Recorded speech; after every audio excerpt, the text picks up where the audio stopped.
Whoa, whoa, whoa, whoa, whoa, whoa, whoa, whoa, whoa. Oh, Sillusion. Reporting from somewhere on Spaceship Earth. I'm in the office. I just got back from a gnarly city council meeting tonight. Once again, there was nobody there except me and my buddy who I'm running for city council with, Andy Lyon. And it just amazes me that nobody shows up for these gigs. I mean, they're deciding real issues. And tonight's agenda was even kind of a fluff ball, but it's just amazing how bummed they get when you get up and call them on their nonsense. Like, I don't even know how to break it down, man. It's just if we all were doing it, they couldn't be running the system the way they did. Like, I'll give it, like, my buddy I'm running for city council with, Andy Lyon, like, we're slightly, I don't know if confrontational is the right word, but we're definitely not intimidated. And you really get the vibe down at these city council meetings of how our elected officials go out of their way to kind of intimidate you and block you out of the process. But they can't block you out of the process. All right, so maybe I should break down the process. So you go to a city council meeting, right? And the city council meeting starts, and there's like an open public comment period where you can get up as the public and say anything you want for 3 minutes, essentially. It's your First Amendment right to get in front of your elected officials and say whatever you want.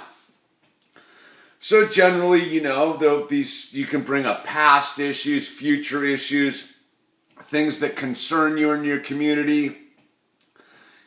You can talk about rainbows and unicorns if you want. You have 3 minutes in our city to say whatever you want about whatever you want. And then the next phase of it, the city council members basically comment on whatever they want to comment about. You know, they tell you about what they've done the last couple weeks, what sort of city functions they've gone to. And they can choose to either answer your question, ignore your question, or essentially chastise you.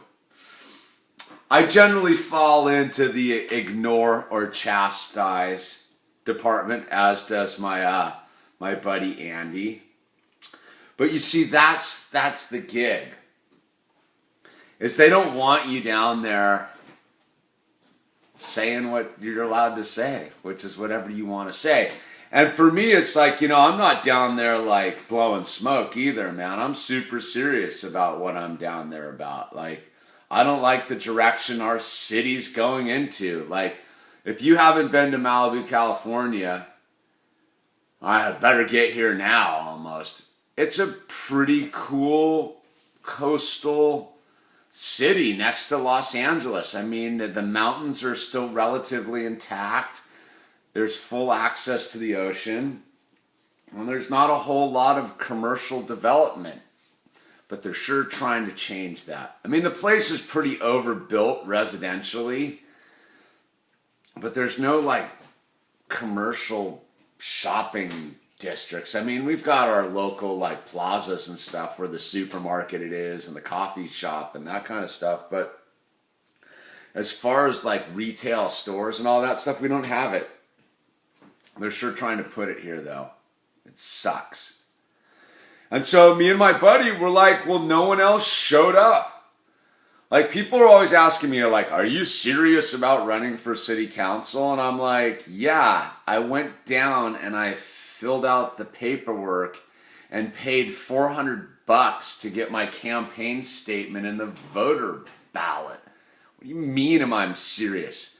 You're asking me? We live in a community of 13,000 people. Myself, my friend Andy Lyon, and this gal June sign the paperwork to basically volunteer to be our council people.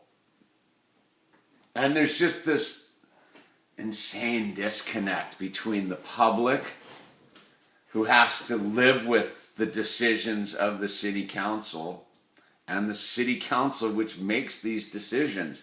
People want to come down all hard on the system, like the system's broken and the system doesn't work and this and that. Well, yeah, it works perfectly, but it's based upon people showing up and participating in the representative system of government we have. Like, if nobody shows up down at the city council meeting, and the only people who do show up are the Chamber of Commerce, commercial developers, people who want to develop properties, they're going to get their agenda through. It's kind of a joke that it's myself, my friend Andy, and a couple of these other people that actually show up down at these city council meetings to say, hey, enough, time out. What are you guys doing? What are you guys doing? So tonight was one of those. I read, normally I go ad-lib it. I just ad-lib and talk on the fly. But tonight I actually read a prepared mission statement about how our city and our city government has lost track of what our community's all about, and we're moving down this direction that if we proceed down this path, we never get to come back from it. Once the shopping malls are here, they're here. There's no undoing that. But the council members will sit there up on the dais and tell me I'm crazy, and they will try to chastise me and lecture me like I'm a 12-year-old or something. And it's basically because they know I'm not playing along. I don't have to play their game. I don't have to believe their explanations. In fact, I've found their explanations not to be credible. In fact, from my investigation of the situation, they're being disingenuous, to say the least. And so, you go down there, you show up with these things. I wish the rest of my community was there with me, making a stink about what's going on. So I do my public comment part, get chastised. My buddy does his public comment part. We get chastised. We get told that we shouldn't have even bothered showing up. Just go home. There's nothing to look at here. There's nothing to look at here. Just keep moving that way. Keep moving that way. We're like, nah, we're not going anywhere, peeps. We're getting up there. We're going to be on the city council and expose the insanity that's going on in our city government. And so the next thing that came up that I commented is about our skate park. They're finally deciding to sell the old crappy metal ramps we've got. But we have no skate park in this community. The city of Malibu, California does not have anywhere to go skateboarding. That's insane. And they'll sit there and tell you, there's nothing we can do, and they're doing all these crazy land swaps that we're never going to get a skate park out of them. My whole life in Malibu, I've lived in Malibu since 1985, 86, something like that. My whole life, they've been talking about trading land for ball fields. Bro, there's no ball fields here.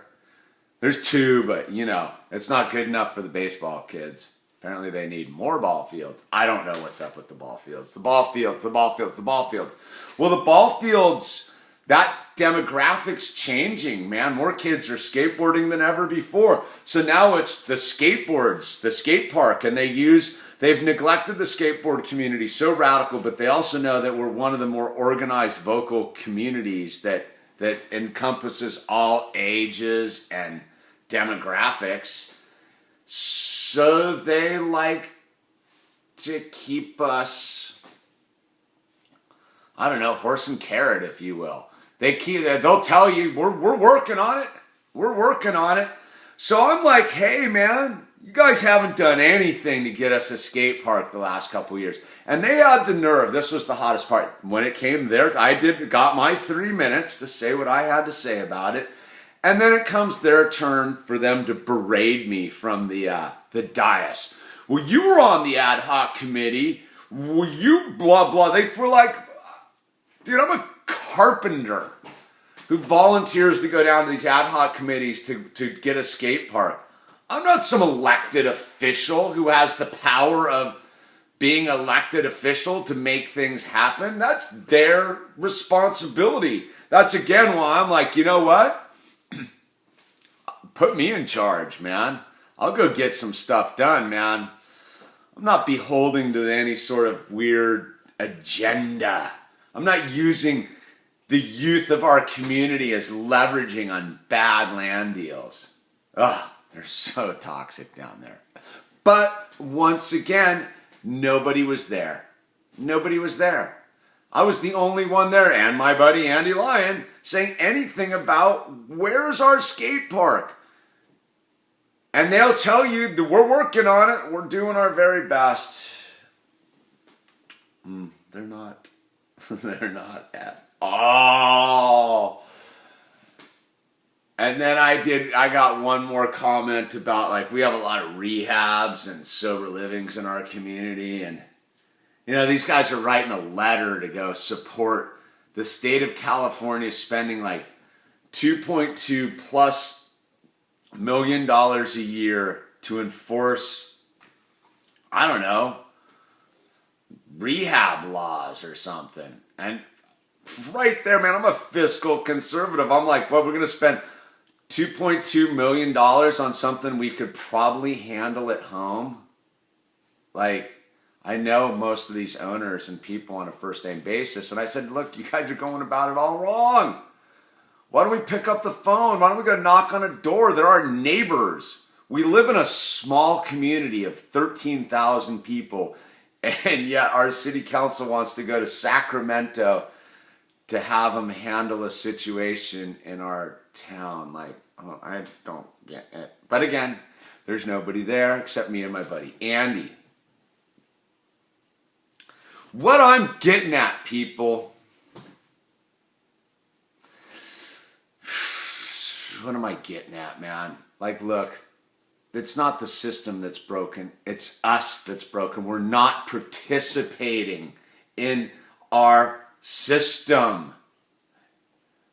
If you're complaining about what's going on, or you think there's something wrong that's going on with our system, and if you don't, like, I don't know what planet you're living on, then don't do anything, I guess. But if you actually,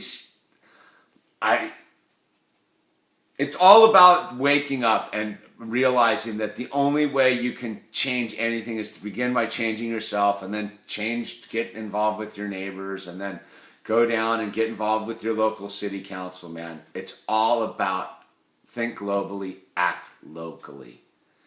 And tonight was one of those nights, man. It was the full-on political karate. Like, literally, like I was Bruce Leeing out in city council, man. I wore my blazer and my nice shirt and the whole thing, dude. And the hottest is they try to intimidate me. And I'm like, I'm not going to be intimidated of you guys. No. And that gets them even more freaky weird. It's pretty radical. It's so radical. I wish you guys could have been there. I wish you could have seen what I was up to tonight, man. Because you have the same power I do, which is to show up, open your mouth, and say enough's enough. Can you stop it that night? Dude, we got some stuff done tonight, man. Like, I got the one council member to be about the rehab thing. Like, can I call you tomorrow? Can we work on solving this problem? I'm like, yeah. I'm running against the guy. See, that's me. All right, that's what I'm all about, man. I'm running against this guy to get on the city council, yet I believe in solving the problem first. If solving a problem that's plaguing our community involves me getting together with the guy that I'm in direct opposition with, in fact, I'm running against to solve that problem, why would I miss that opportunity? I'm not in it for my own ego. I'm in it because I believe in my community. I believe that we all need to come together. Tonight, I chipped away at the iceberg. And I don't know, I got something done. So did my buddy Andy. They have this secret meeting. It's not really secret. It's called the Business Roundtable. It's sort of where they decide everything that's going to end up on the city council agenda. He got the city manager to say they would post it on the city website so that the public could know when these meetings were occurring. These meetings have been going on for 15, 20 years. No one knows where they are. No one knows when they're happening. They happen on the first Friday of the month in the Zoomer room at 8:30 in the morning down at City Hall. But nobody would know that because no one even knows they exist.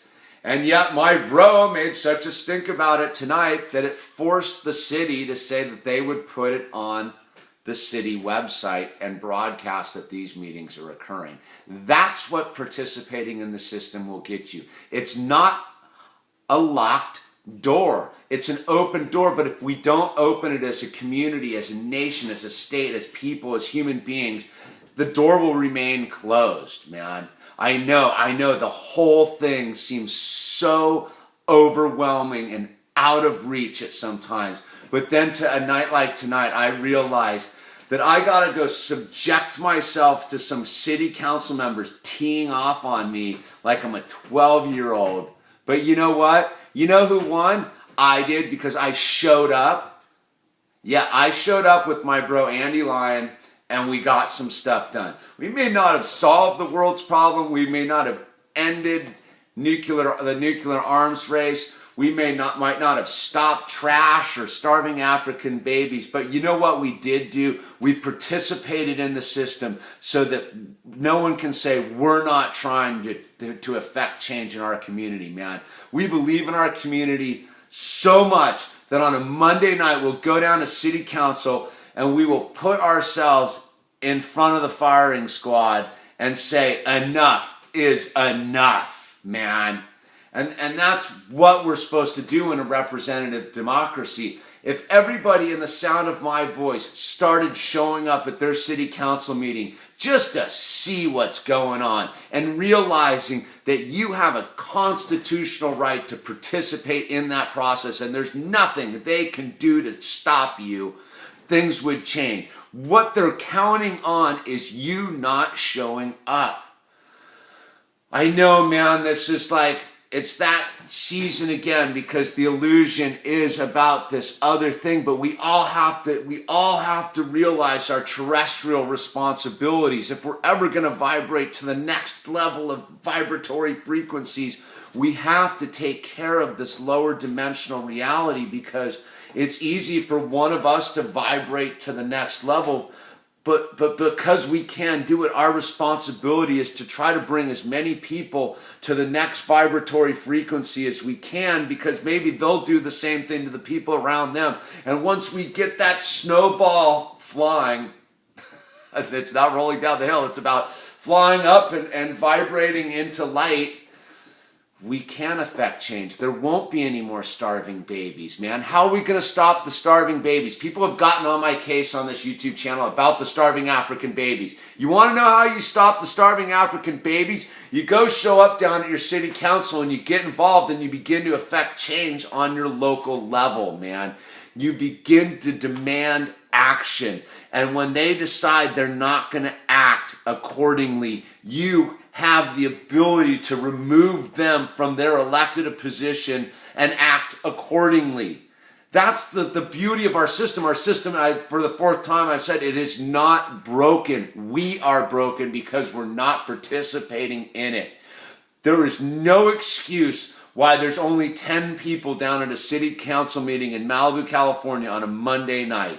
It is absolutely reprehensible that our community, there are 13,000 people live in this town and 10 show up for a city council meeting? What's wrong here?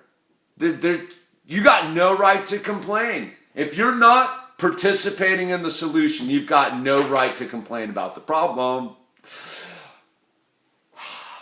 How's that? How's that for ranting 20 minutes deep of insanity? But I'm telling you, man, it was a heavy night down at City Hall. Because you know what we say? When the surf sucks, we fight City Hall. All right, Steve Illusion, I'm out.